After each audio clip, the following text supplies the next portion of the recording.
The Silly Goose Gang podcast. That was there we go. Okay, so we're in episode 47 of the Silly Goose Gang podcast.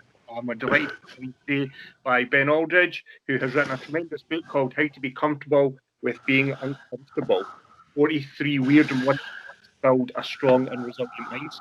Ben, thank you very much for joining us this evening. Hey guys, thank you so much for inviting me on. It's very exciting for me to be able to speak to you today.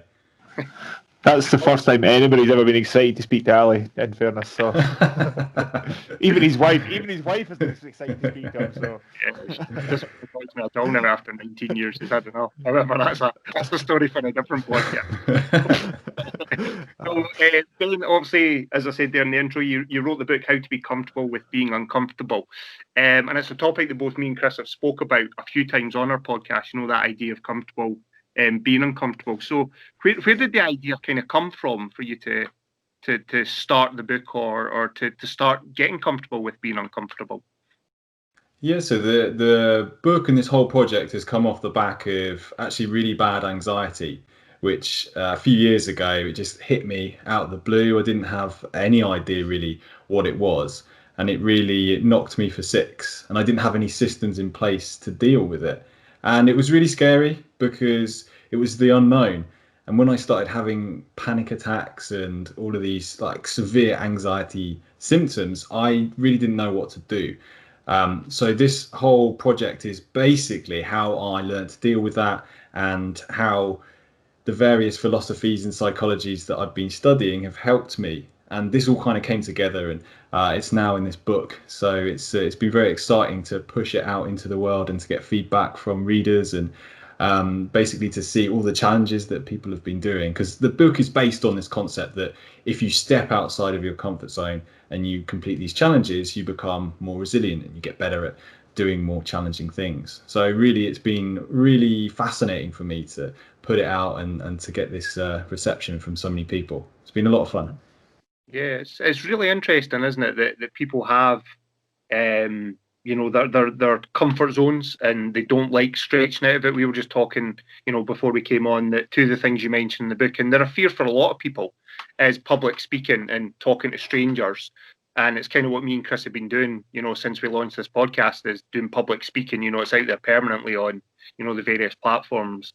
And talking to strangers, people we've never met. And there has been times before, various podcasts where me and Chris have had like a little bit sweaty palms and, God, this is quite a big guest we're talking to. And then once we start talking to them, we realise that, well, actually, they're just normal. They're humans. They've got fears, value. They're you build it up into such a big deal that once you get talking to them, you're like, they're actually pretty cool and they're just like all the rest of us.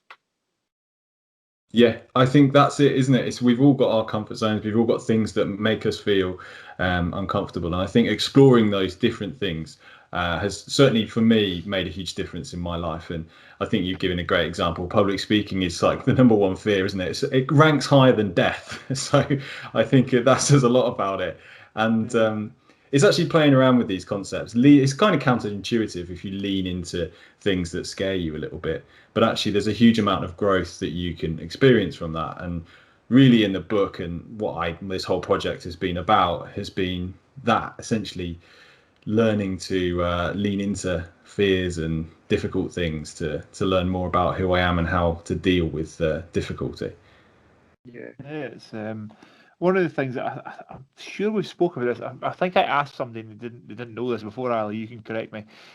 Now, did you do any research into the history of the fear of public speaking? Because I think I've read someplace or heard someplace before that it was to do with how humans evolved, and if you had to speak publicly, it was because you had to defend yourself from having something bad in your own life. That was like why people were terrified of, like, genetically why people it was, things carrying DNA, and people got, if they had to speak publicly, it was to defend themselves from, not getting enough berries, whatever it would be, whatever it be celebrate. That's where it came from. Did you do any research about that? Something I find interesting.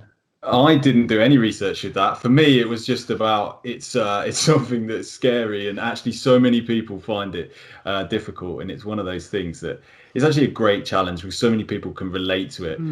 Often, the thought of getting up in front of a room of strangers and having to give a presentation, maybe it's to do with work or maybe it's in another context, a speech like at a wedding or something. Often that can cause an extreme amount of anxiety in people. So it's just really interesting to play around with things like this in a controlled environment. And the theory is that, that's a great challenge. That's a great thing for you to get into. But the theory is that when you do it in a controlled environment, it prepares you for when the curveballs in life happen that, you can't control. And then the idea is that you have systems in place. For me, that was the whole anxiety thing. I had nothing in place. So when it came, I just couldn't deal with it. So really, it's just been about trying out different things, and that whole process of learning about what works for me and different ideas that connect with me has been really interesting. And then you've got to test it out, and that's why it's important to have both philosophy and challenge. Yeah, that's one of the things that you just said there is what works for you, because what's very becomes apparent, I think, as you get older, and the more, certainly doing this, the more people you speak to, as you realise that people deal with every situation in life slightly differently, and whatever you think works for you might be just doesn't make sense to somebody else, and it might make perfect sense. It's amazing how completely different we all are, although we're all very similar. How mentally everything maybe just doesn't make sense in one way, makes sense in another way. It's really a fascinating thing, how each individual, and I think the more conversation you have, everybody gets a broader understanding of how to deal with like public anxiety, these things. It's quite interesting. Yeah, absolutely. And I love that there are so many different things that you could use to deal with adversity and challenging situations. And you never know what's going to resonate with you. So really, it's about being open and trying to connect with as many different ideas as possible. And so for me, that was just through reading, but I think also for you guys as well, just speaking to loads of different people and taking bits that resonate with you and then using them. That's the exciting part, I think, especially for a podcast. Yeah, definitely. Yeah. It's so weird though that people have that. I kind of publicly speak for a living. I'm a trainer for Nationwide Building Society, so I stand up in front of groups of new people, and my job is to make them all feel really comfortable and talk to them and teach them sometimes quite technical information, and I genuinely love it. And the amount of people that funnily say to me, Ali, how do you get up in front of a group every day and talk? And I'm like, you just do it. I enjoy it. And everyone, the amount of people that even if you'll say to them, it's your turn to present, you're going to come up and talk about the little project you've done. And you can see the colour draining out. Yeah. And you're like, oh, come on, someone's going to have to come up and talk about, what you've just been researching. Everyone's going to have a turn to do it. And you can see people are really hesitant to do it. And I find that in my book very weird because I genuinely love it. If nothing else, they're trapped in a room for 7 hours and can't get away from my bad banter. So, but you can see people's panic sometimes when you say to them, okay, Chris, it's your turn to stand up and talk in front of the group. And they're like, oh my God, like, I can't talk. Public speaking. Yes. Mine's a very, very weird fear, but as you say, it's often, or is the number one fear for so many people. Yeah, it's really interesting. And I think it's about how you frame it as well, because if you do it, the more you do it, the more comfortable you get doing it. So I think obviously for you, it's no big deal, but you're going to have something in your life that you would find difficult and challenging. And it's about... I mean, it's dealing with being ginger. Obviously, that's his biggest thing. It's one of the things that's quite funny is I don't get nervous about really anything. Nothing really bothers me, but Ali keeps wanting to bring on people who deal with snakes, and that's something that freaks me out badly. Like, it's something that doesn't make sense. Like, I've been climbing hills, and it's been really misty and foggy and horrible. And think, what if there's a big cat? Like, what if there's a big cat attacks me? And in my head, I'm thinking about how I'm going to fight off a big cat, and then as Ali mentions snakes, and I go, it's horrible. It's something, and that's my public speaking. I just can't deal with that idea in my head. It's horrible, really awful. So yeah, that's my public speaking. It's snakes. I love it. Well, that's it. It's interesting how everyone has a different thing that they find challenging, and it's you can have a lot of fun with it. Actually, in the book, I talk about this concept called the anti-bucket list. Now, everyone knows what a bucket list is. It's a list of things you want to do before you die.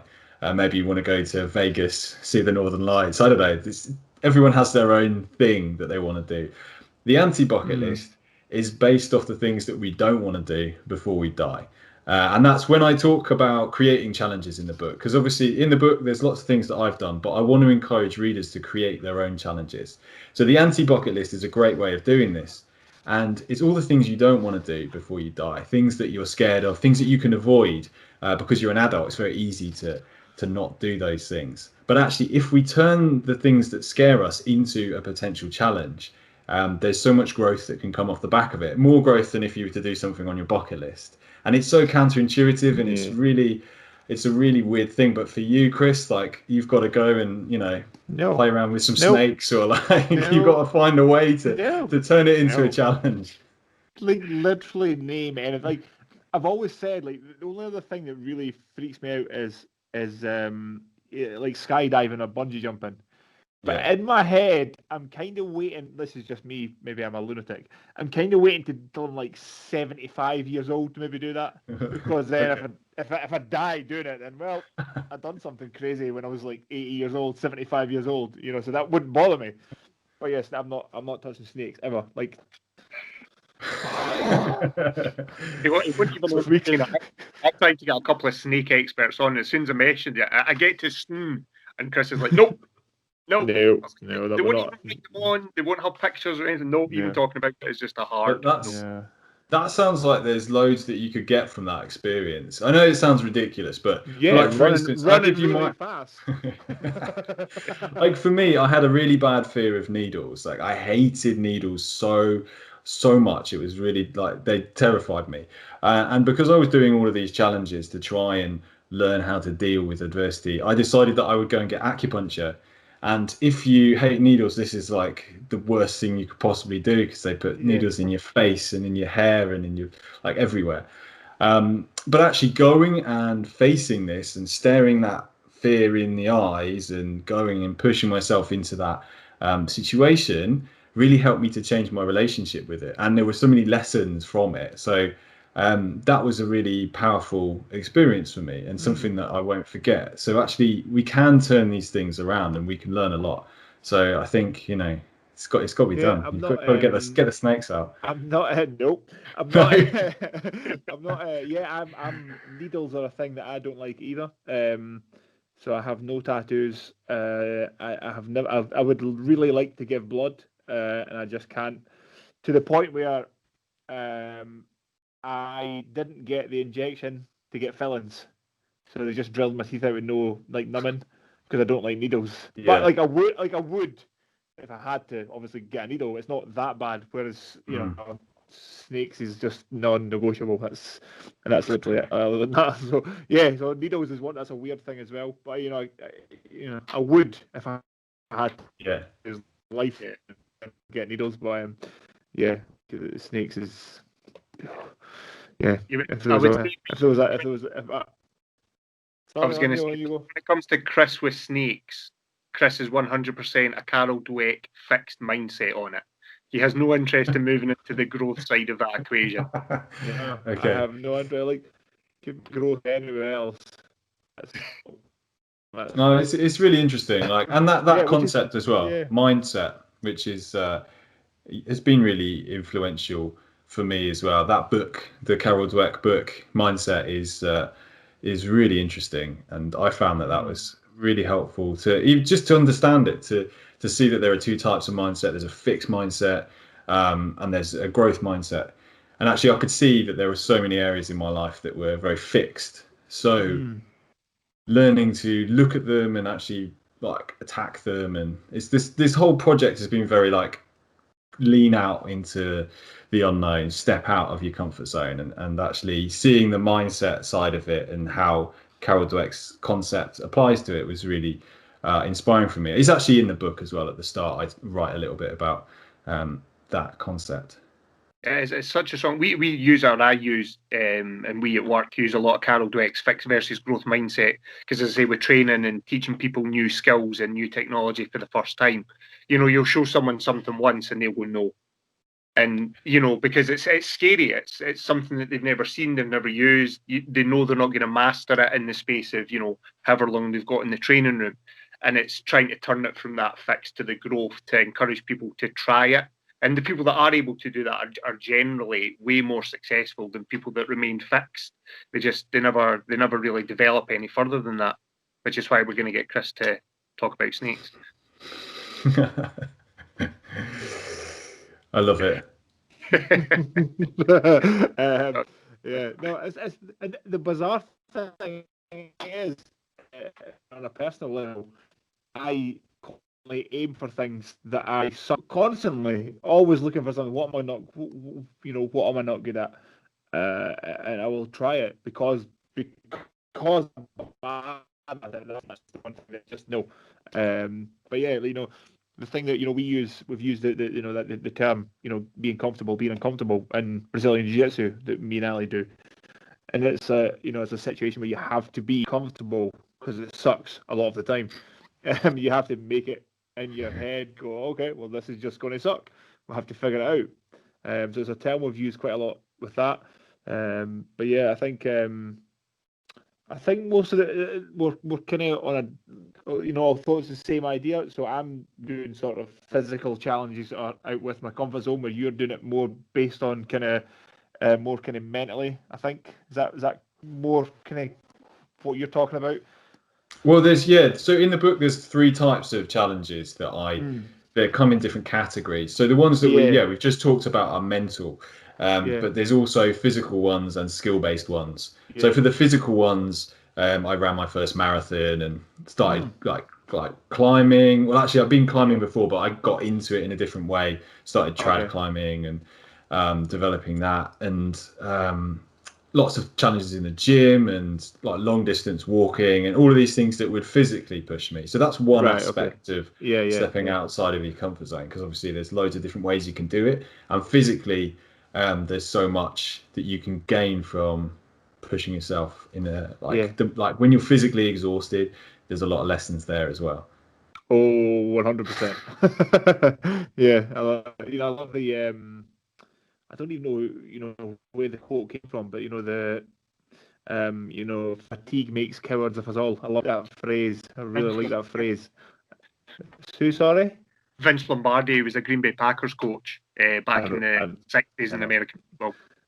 Okay. Oh, that's a great quote. I like that quote. So what are you doing? Proper rock climbing? So there's lots of climbing that I'm really into. I like alpinism. I like mountaineering and climbing at the gym, and then just rock climbing in general. Yeah. Just a mix of everything really, and bouldering as well. So it's a really good sport because there's a huge part of the mental side of it as well. Yeah, absolutely. It's one of those things where watch. So just people, the only reason I ask that is because when people say they like to climb, sometimes you mean just climb rows in Scotland, but they also can mean proper rock climbing. So the proper rock climbing stuff's like oh god, what was the documentary called again? Free Solo. Yeah, that kind of stuff. That's amazing to me. That really is stepping outside of comfort zone, right? Well, that's the extreme. That's the absolute minority of people. That's next level. Yeah, it's amazing his mind though, how he does that. Fascinating. It's a great book.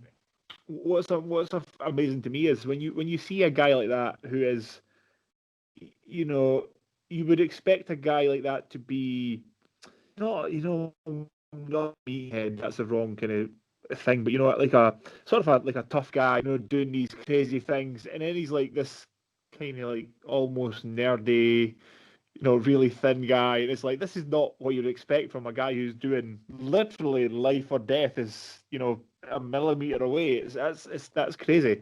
He's the mind on that guy is is insane, like really insane. How like, strong-willed he must be to attempt those things. So yeah, I don't want to try that either, but the rock climbing stuff looks like really good fun. So, but yeah. So did you find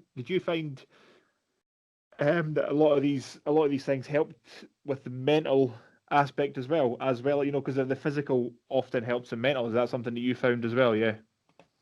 Yeah, I did. I think that's 100% true. It's the fact that I started to really challenge myself physically and get into that space. That made a huge difference to my anxiety. That was really helpful. But Yeah. also just mindset as well. When, for instance, like running a marathon, when you're at mile 22, you're absolutely shattered, and then it's all about your mind.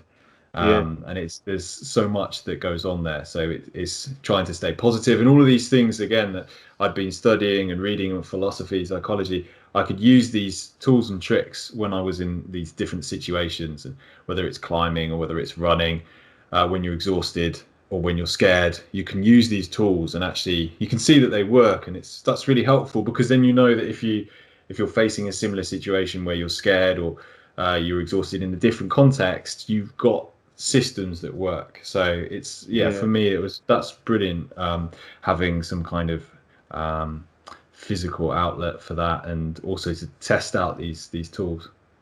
Yeah, I've done a few marathons as well, so I understand the around about 2021 when it starts to go, this sucks. Yeah. I've been there, and everything becomes just horrible. But then on the flip side of that, when you cross the finishing line, you get a medal and you feel 10 feet tall. You're like, fuck, man, like I did that. Because there's nobody to help you, right? There's nobody to help you. Then you can go home at night. Well, I did that, and if I can overcome that, and I can overcome anything, really. Yeah, exactly. And I think it's a boost in confidence. And I think every time you step out of your comfort zone, every time you do something that's a little bit difficult, these ideas and these experiences compound, and you gain confidence from it because you know that you've done these things in the past, and actually that makes a massive difference. And I think you can just look back at all the little steps that you've taken, and before you know it, you start doing bigger and crazier things. Yeah, is that is is that just because you've said that there, Ben? Is that something that you quite like to reflect? All these things. Do you like to have a setback sometimes and think about where you've come from to where you are, and then where the journey is? Yeah, I think self-reflection and being aware of everything is massively important. So in the book, I write my experience of each challenge, and then I talk about what I learned. So it's really leaning into what I've taken from each experience. And sometimes things will go wrong, and that's great because you learn loads from that. And I think it's that self-reflection, and then you can see all of these different challenges and things that you've done. It compounds. You get that boost in confidence, and then I think it helps you to tackle bigger goals in the future as well. Yeah, definitely. Excellent, important. But just when you're talking about philosophy there, Ben, one of the things that you talk a lot in the book about is Stoicism. So what kind of attracted you into the Stoic philosophy initially? Yeah, so Stoicism is actually one of the most profoundly influential philosophies in my life. I think that was the thing that really inspired everything when I was in that really bad, anxious space, because I started reading about the Stoics, and because this was just when I first started trying to understand what was going on with my anxiety. I just read so many books from so many different genres, from psychology to philosophy, self-help, anything that I could get my hands on. And Stoicism happened to be one of the subjects that I started reading about, and it really connected to me, and I just kind of fell in love with it. And now it's probably the main way that I try to view things, through like a Stoic lens. It's like that takes up a huge portion of how I try and see the world. And the Stoics were brilliant because they would do stuff like this. They would deliberately step outside of their comfort zones to build resilience. And they were quite kind of crazy characters. They would expose themselves to the cold and the heat, and they would sleep on hard surfaces. and fast from food and water and do all of these brilliant things to train their minds. And it's very practical. So there's the kind of philosophical academic side of things, but they would just go out and test it in the real world. So you can see where I've really taken my inspiration from the Stoics in creating these challenges, and some are actually taken from the Stoics directly, like cold exposure. But obviously a lot of them are personal to me and things that I've found difficult. So it's going to be different for everyone as well. But that's how I got into Stoicism, just through reading and just to kind of fell in love with it. I think it's a great philosophy and it's from ancient Greece and Rome, so about 2,000 years ago when it started. It's crazy that it's still relevant today. I found about Stoicism about maybe 5 or 6 years ago now. As I've kind of already hinted at, I'm a big American football fan, and I started to see all these coaches referencing the obstacle is the way by Ryan Holiday. And a lot of the coaches that were being very successful and had developed really good programs kept referencing this book was key to how they were working. So I kind of got the book and read it, and then got introduced to Stoicism. So, and it's crazy that, as you say, 2,000 years later, it's still relevant compared to, some things from 2,000 years ago certainly are no longer relevant. If anything, Stoicism seems to have become, I don't know if it's just more exposure to it, but it seems to have almost become more relevant in the last maybe 5 years or so. Yeah, absolutely. It's getting more recognition as well. I think that you're spot on. That's how I found Stoicism with the same book, The Obstacle is the Way by Ryan Holiday. That was my route into Stoicism, and then just from there reading all of these other things. But you're right, it feels like it's getting more and more relevant. It's getting more exposure. People are writing about it more. There's some amazing people putting content out about Stoicism. Ross Edgley, I don't know if you've read his incredible book, The Art of Resilience. He's the guy who swam around Great Britain. Yeah. And there's a huge influence of like Stoicism is a big part of that journey for him as well. So I think we're going to start to see it taking off as more people get into it, because it's so practical, and that's probably one of the reasons why people can connect to it. It doesn't matter if you have a faith in your life or whatever your background is. You could be an atheist, you could be agnostic. It doesn't matter, because Stoicism doesn't. It's not about that. It's the practical side of it. There are elements of that as well that it talks about, but it's not. It's more of a philosophy than a religion. So that's the key thing about it. You can kind of take from it what you want. It's not a set way of conforming to a set of rules. I guess that's it. Yeah, it's not a doctrine, is it? It's kind of it's like a menu of things that, as you say, some people. But some of them I've read and I've thought, I can't get much from this, and then other ones, I've read stuff, and you kind of sit there and you read a page and you kind of go, wow, like this is someone writing 2,000 years ago that has no relevance to the 21st century and how we live. And I tell you what, he has absolutely nailed that to the mast with what Cato said, or what Marcus Aurelius has said in Meditations, or whatever it might be. And you do kind of take a moment and go, damn, like 2,000 years ago, this dude was thinking that. And here we are, 2,000 years later, talking on, mobile devices connected through magic. And we're still talking about philosophies from 2,000 years ago. Yeah, and it's so relevant, and right now as well, especially what's happening in the world. And I think it's about the key thing really at the moment, I think, that's worth holding on to, is the element of control, which Stoicism talks a lot about. And I've found that really helpful in my life, looking at the things that we can control and that we can't control. And actually, most things we can't control. So we need to focus on our response to external situations. And that's really how we can deal with whatever happens to us. We can be prepared because we focus on how we respond. It ultimately doesn't matter what happens to us. It's how we deal with it. Now, it's easy to say that, isn't it? But it's putting it into practice. But the thing is, that's where your power lies in how you choose to respond. So I like that. It gives you some kind of control when everything else is out of control. Definitely. I saw the quote that I kind of go back to a lot, similar to what you're saying there, Ben, about, external forces and not worrying about it too much, is the idea of like a boat. I can't remember where I'd read it, but they said, you don't worry about the water outside the boat. You worry about the water inside the boat, because that's the stuff that causes the problems. The water should be outside the boat. You don't have to worry about the massive ocean if you're on a small boat. But once the water starts getting into the boat, that's when you need to start worrying about it. So don't worry about the water outside the boat. Worry if it gets inside the boat. Nice. I like it. Yeah, that's perfectly sums it up, I think. Yeah, that's the way I've always thought of it. But yeah, I could see that Stoicism, just as well. We were talking just before we jumped on here about Robin Dreek, former head of the FBI, counterintelligence, and he was talking about one of our early episodes, and he said he's changed his slightly, just with us talking about not being too much of a doctrine, and he's changed his into what he classes as empathy, which is what he used to recruit spies from Russia to the US government, and he said it was Stoic empathy. So it was kind of amalgamating the best of the two, because he said he felt Stoicism was sometimes too cold, too logical, too clinical when he was dealing with humans and in the way of recruiting them as a spy.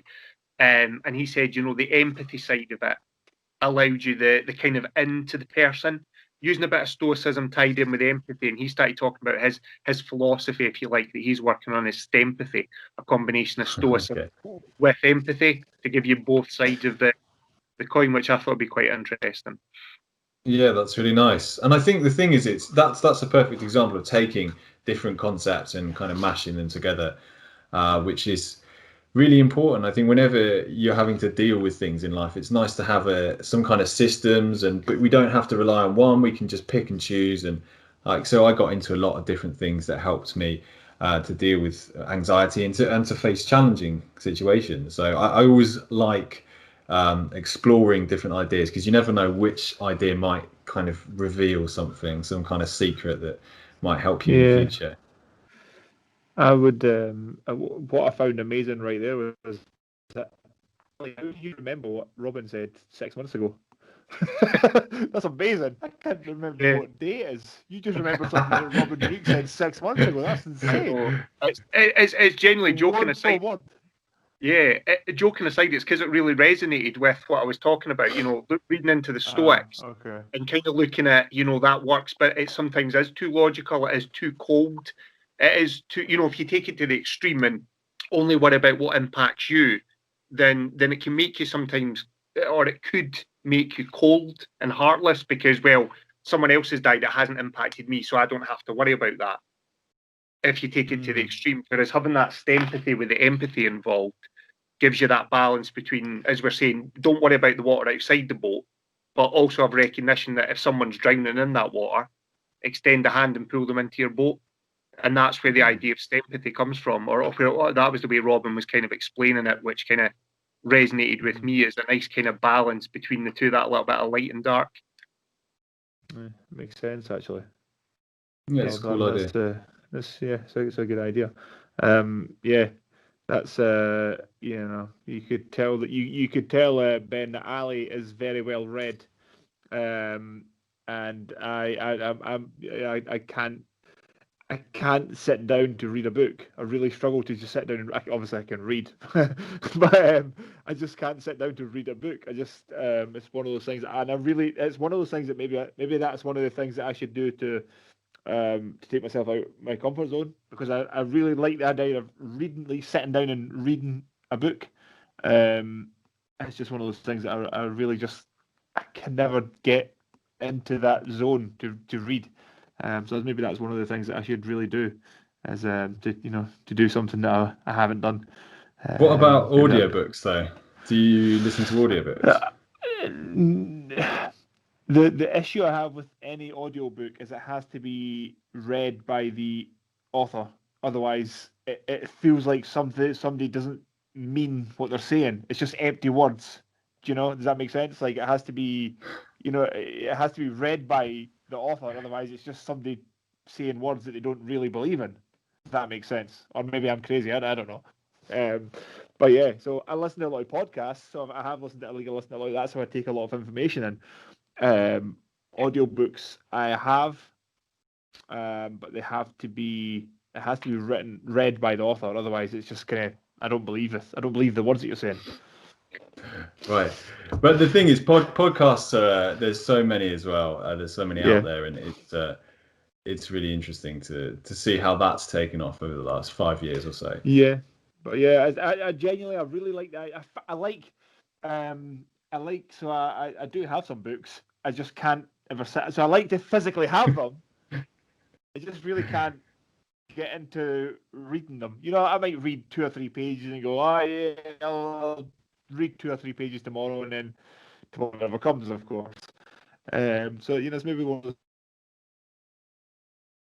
actually setting myself a target of just reading 10 pages a day and actually doing work. It's just, you know, that's maybe one of the things I need to do to take myself out of that comfort zone of it's very easy to just sit down and watch Netflix at night for an hour before I, you know, go to bed. But yeah, you know, Ali reads about 4 or 5 books a day, I think.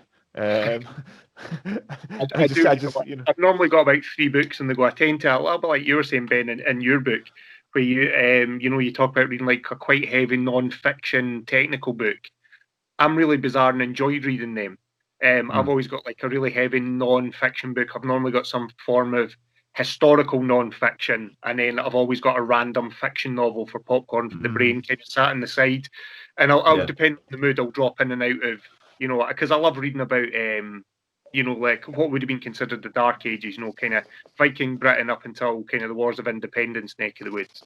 Along with some weird technical stuff from my sports science days, and then have like a, you know, a Lee Child sat on the side to drop in and out of as well. So, but it works for me, and I enjoy doing it, you know.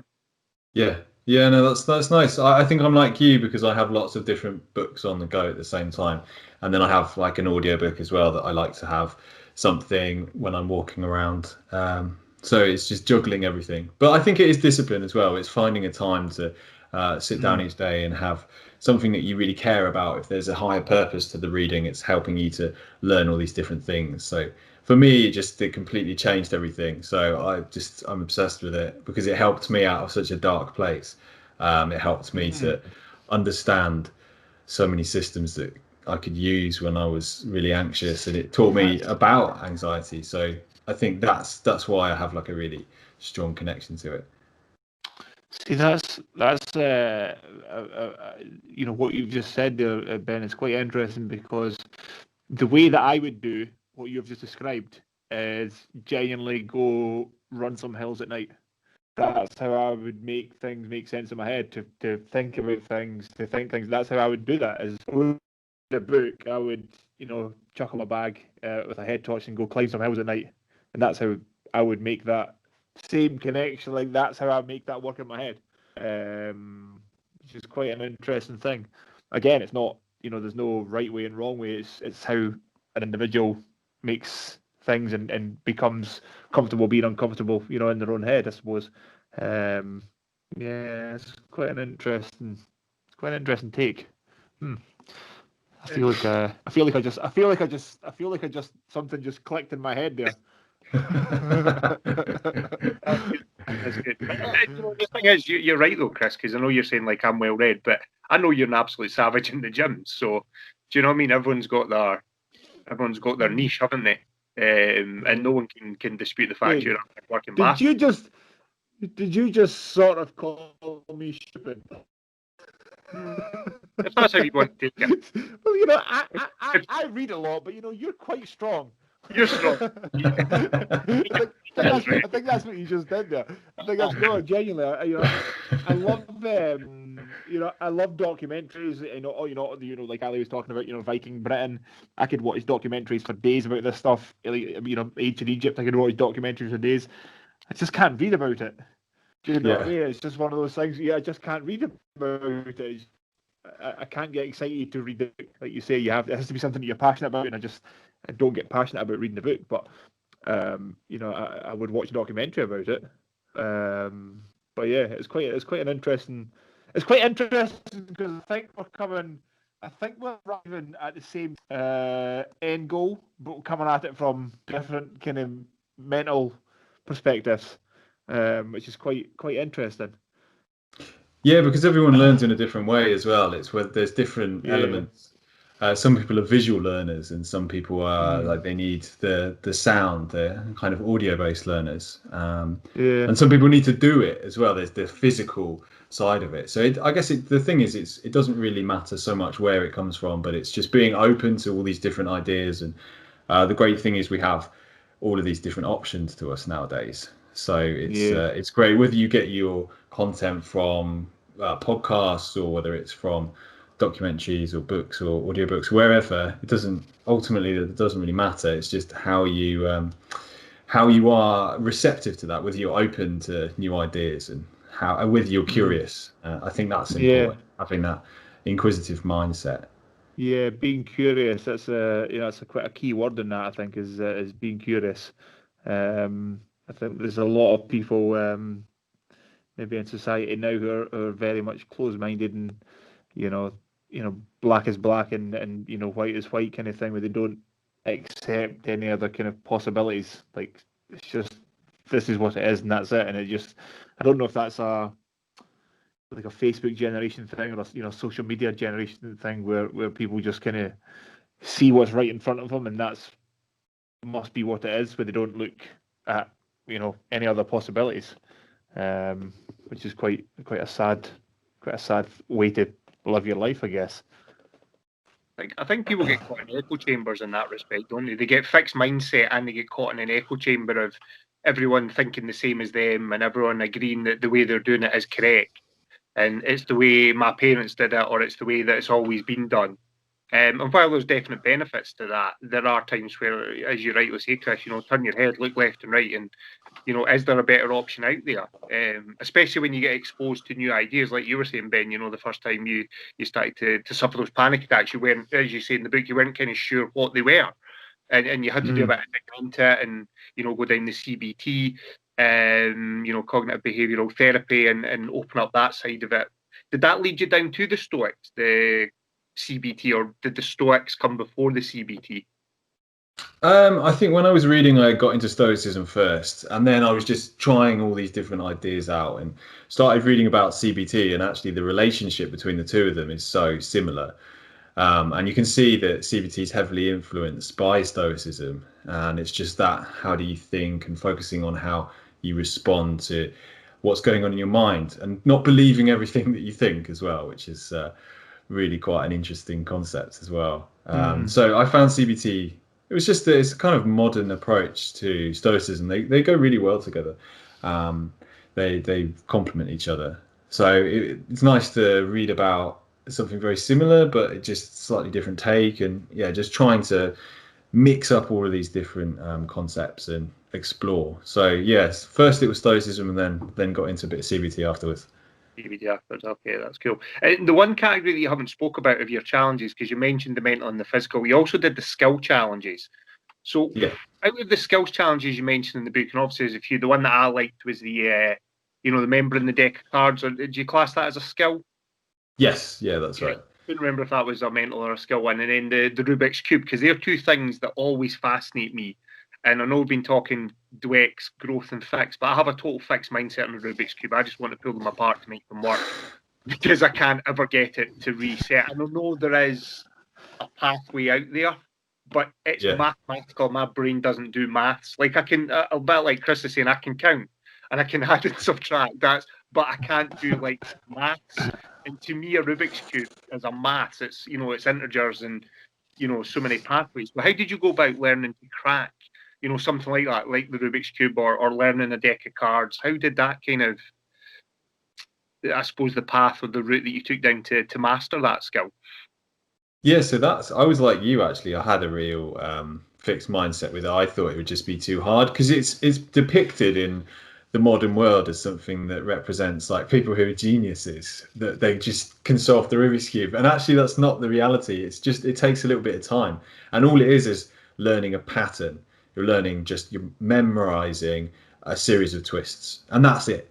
You just got to remember how to do that, and that takes a little bit of practice. But again, this is great for your mindset, because for me anyway, I had this real barrier with it. So it was more about challenging the barrier, and that sort of self-limiting belief. And that's really what a lot of the skills are about. So the skills categories, stepping outside of your academic and intellectual comfort zone and trying all of these new things. And dealing with that frustration that when you've got that cube, you just want to throw it across the room because it's just so frustrating and it's just taking a while. But that in itself is a brilliant lesson. So I had a lot of fun with that, playing around with it. Did you fall down in it? Because I actually watched the documentary maybe a couple of months ago, just randomly. It was like 25 minutes long, and it was like the Speed Cubing World Championships, and that shit blew my mind. Like, let's be Chris, they do Rubik's cubes in like 3.5 seconds. It's obscene how quickly these. I'll use the word freaks as in freaks of nature, but like the way their hands move supernaturally fast. So, did you go down any of those rabbit holes watching them, Ben, when you were learning to crack the Rubik's? Well, it's fascinating watching it. Like my friend has actually just got into speed cubing, so he bought me a speed cube. This was like the other month. He sent it to me, and it's like a special cube that's magnetic, so that when you twist it, it's quicker. But actually, just because I can solve it in under a minute, that took a while to get to that stage, but my friend is now trying to get it sub 30 seconds, and then the leap to get down to sub 30 seconds is insane. And that actually, then you've got to learn so much more. There's so many different algorithms that you've got to learn. So that's taken him quite a long time. But but then when you watch these people who've been breaking the records, it's just unbelievable. They just look at it and then they just know. It's like they look at the colors and the pattern, and they know the solution, which is a certain amount of twists, and they've got to do it like in a couple of seconds. It's unbelievable. It's really amazing to watch, actually. It is. I wonder if they do. I'd read, again talking about Marine, but I'd read a thing about chess grandmasters and how they identify a board so quickly, because they actually use a different part of their brain. They don't see the board as like individual components. So they don't look at like the rook, the knight, the pawns here on this point. They actually kind of group it into patterns like we do with faces, where, you know, when you see someone from a distance and you just know it's your mate because that shape's built into them. And I wonder if it's similar with that as you say, they look at the formation and they don't see it as, you know, yellow, red, blue. They see it as shape 1 million, whatever it might be. Yeah. And if we do this, that converts it in the space of seconds. It'd be interesting to see an MRI of their brain as they're playing with the Rubik's Cube. Yeah, I think it would be, because there would be that part of their brain which has really developed, and that they're able to lean on that whenever they have to do it. And it's interesting to see how it would translate into other areas as well. Yeah. They the grandmasters, and they had like boards in the middle of games that had been played by 2 grandmasters, and they would show them the board for 3 seconds and cover it and go replicate it, and they could replicate it with absolute perfection. And then if they got like 2 kids who'd never played chess to go, just put those pieces on the board, the kids would just put them wherever, so there was no defined pattern to play. And they would go, there you go, and they would cover it back up, and you would see them going, no, because they weren't looking at the pieces, they were looking for that pattern of that's the, you know, the Puskas opening or whatever they call it. You know what I mean? They were looking for the patterns and couldn't see it because there was no pattern there. And I imagine that's the only way those guys can do cubes that fast. They must be activating that part of their pattern recognition. Yeah, and years of practice as well to get it to that level. Yeah, it's got to keep drilling it for a long time. Isn't intelligence an amazing thing? It's, you know, one thing that I find crazy is there will be people out there who can naturally just do those things. You know, there's somebody that just, somebody that you could, see a really complex math equation, and it just makes sense because that's just the way that their head, that makes sense in their head. And then there's other people like me that look at it and go, I don't know. Do you know what I mean? It's such a fascinating thing, and like what said, doing a podcast is you speak to so many different people, and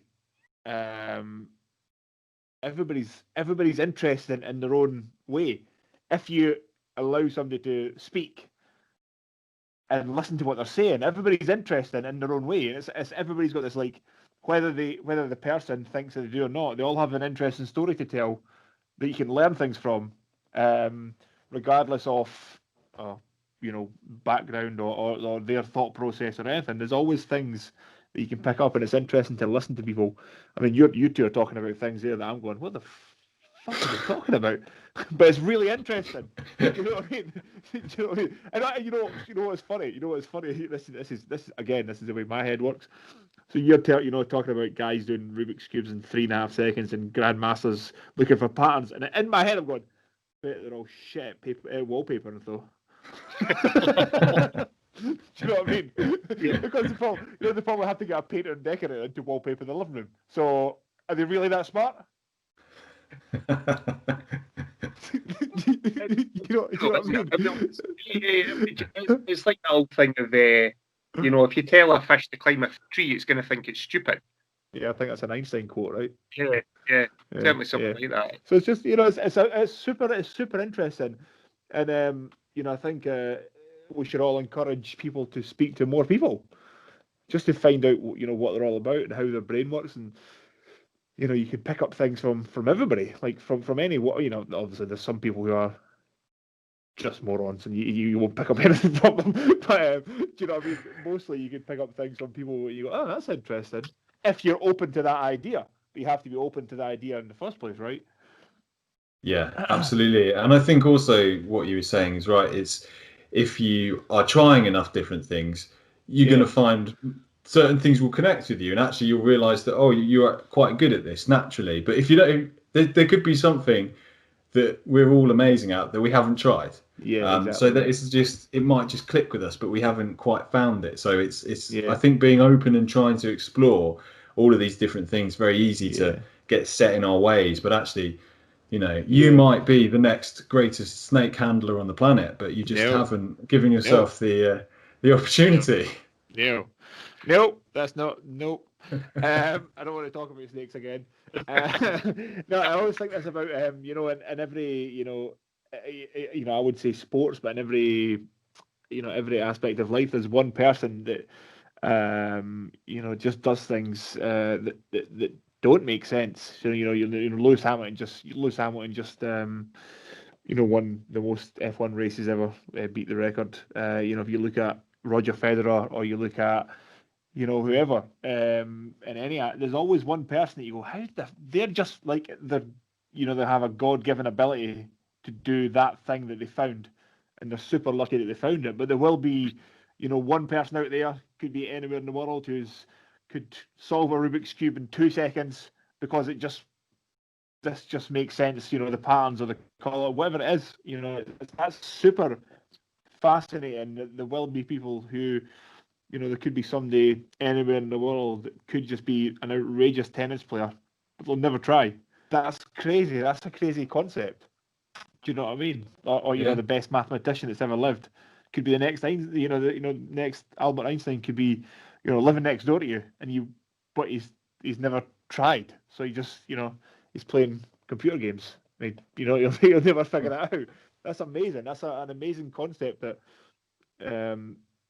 everybody has an ability. They just sometimes don't know what that ability is. That's something that I think about quite regularly. It's an interesting kind of concept that there's these people out there, and there are people that just find their niche, and they're amazing at something that's fascinating. Sorry, I went on a little tangent there, Moan.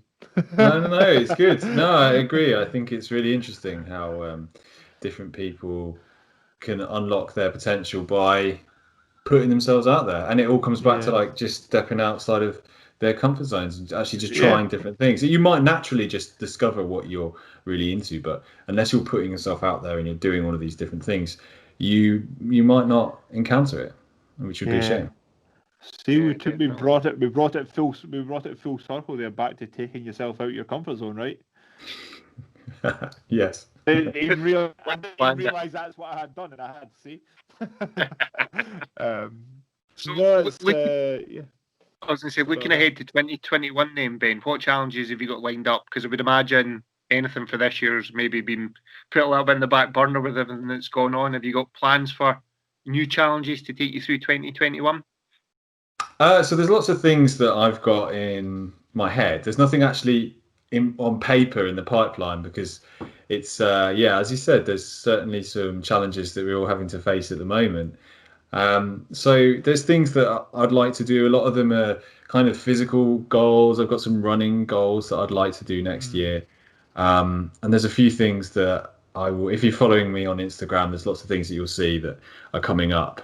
So I won't go into them too much, but yeah, it's I'm looking forward to continuing to do this and continuing to find different ways to push myself. But it's an evolving concept, so you've got to keep doing it, and just sometimes life will just present you with challenges anyway. So I think it's just balancing everything. I think as long as you're on the path constantly to becoming a better, more rounded human being, that's all you could really, hope for and aim for, right? Is just to become a better person, whether that's been, better read, or it's, being, able to run a little bit further, or, climb a little bit higher. As long as you're on that path to being a better human being and a nicer human being, that's all, I think we could all aim for, because everybody's got their own little things that they're not good at, or they don't like, or they hate doing, they hate facing, they don't want to face up to this, or whatever it is. So I think as long as we're all heading down the same path of being nicer to everybody, and moving forward, I think that's probably the most important thing in life. Yeah, progress, moving forward, self-improvement. I think so. Yeah. 100%. As we're heading on towards the end of the episode, as we're heading through kind of 57 minutes here, and always said we'd kind of keep it to the hour. If people are looking to find out more about you, Ben, where could they look for you on? I know you mentioned your Instagram there. We can send some people your way. We'll tag this in the show notes as well. Yeah, so the best place is probably my website, which is benaldridge.com. And that's got a link to all of my social channels, so Twitter and Instagram. And there's an active blog there and a newsletter. So that's probably the best place to come. And there's loads of pictures from my project. And my book you can get it on Amazon and, well, basically any like bookshop online, Waterstones, whatever. So that's just also there are links on my website. So it's probably the best place to go, benaldridge.com. And then that will set you up. Nice. Cool. Well, and as I say, we'll try and get it in just under there, which I think we're going to do. So, Chris, anything you want to add in before we wrap this? I know. I was just going to say, as a plans to write some more books, Ben. Oh yeah. There's loads of books in my head, so it's just time. It's just time, really. So it's watch this space. Man, I know that feeling, but yeah, so when we'll keep an eye on you, and when you do another book, I promise I will read another book that you release before. If we're still doing this, we'll speak to you again, and I will. That's my promise to you. The takeaway for this is I will read a book of yours when you release it, and we'll speak to you about it. When the next time you do one. So I will say your writing style, your writing style, Ben, is tremendous. I love how conversational it is. It's really easy to get into. It's not heavy, it's not technical. You write it. This might sound weird. I don't know if you planned it, but when I read it, it felt like you were saying, Chris, about the audiobooks. It almost felt like you were there, kind of talking. Like I know I've spoken to you before I read it, because I read it about a year ago the first time. But it felt very conversational. It didn't feel like a textbook. It didn't feel like a non-fiction book in a way. It almost felt like we were sat and you were talking about all the challenges you were going through. Would that be because it meant so much to you? It was a personal experience and it meant a lot to you. This is kind of what I mean by sometimes when I've read anything, they maybe feel, or even listened to an audiobook, they feel a little bit empty. But Ali's saying that how your book reads. Is that because it meant a lot to you? It was a personal thing. To be honest, I think the reason that's just how I like to write, in quite a loose, relaxed way, and it's something that just has happened naturally. That's kind of how I like to put everything on the page. And it's just come together like that over time. It's just finding a lightness, because some of the subjects are quite heavy, so I think it's important to be able to write about it without it getting too serious. Like some of the stuff I like suggest and talk about is quite silly, but that's just part of my personality as well. And I just like to keep it open and not too serious. Yeah.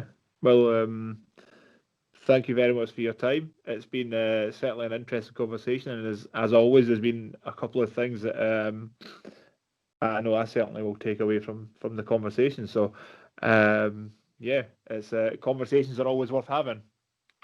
Definitely. One thing I did say I would get you to do one of your challenges, Ben, was in the book you famously learned the longest train station, which the Welsh one.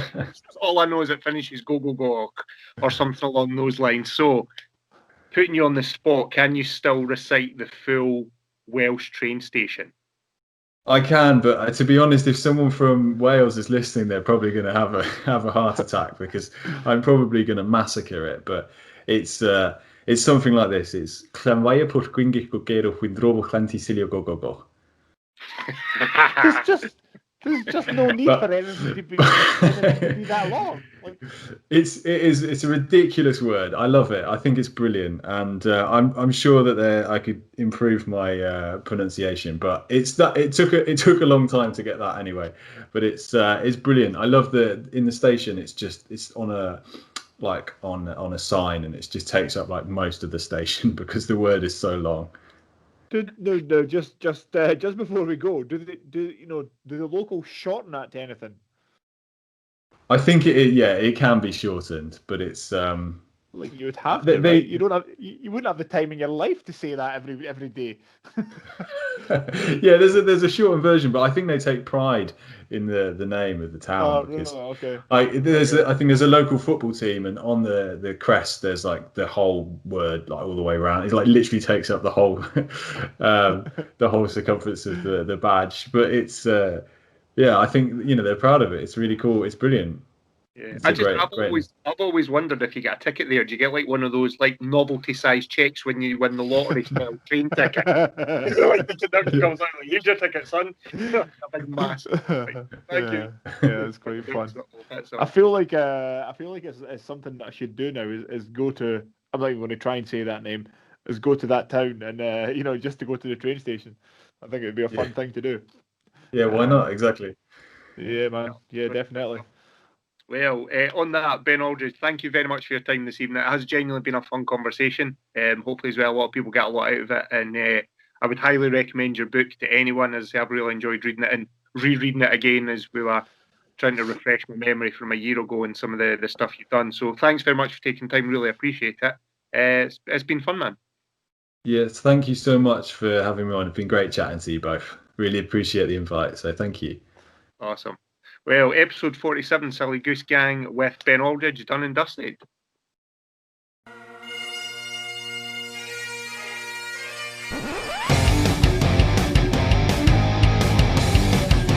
The Silly Goose Gang Podcast.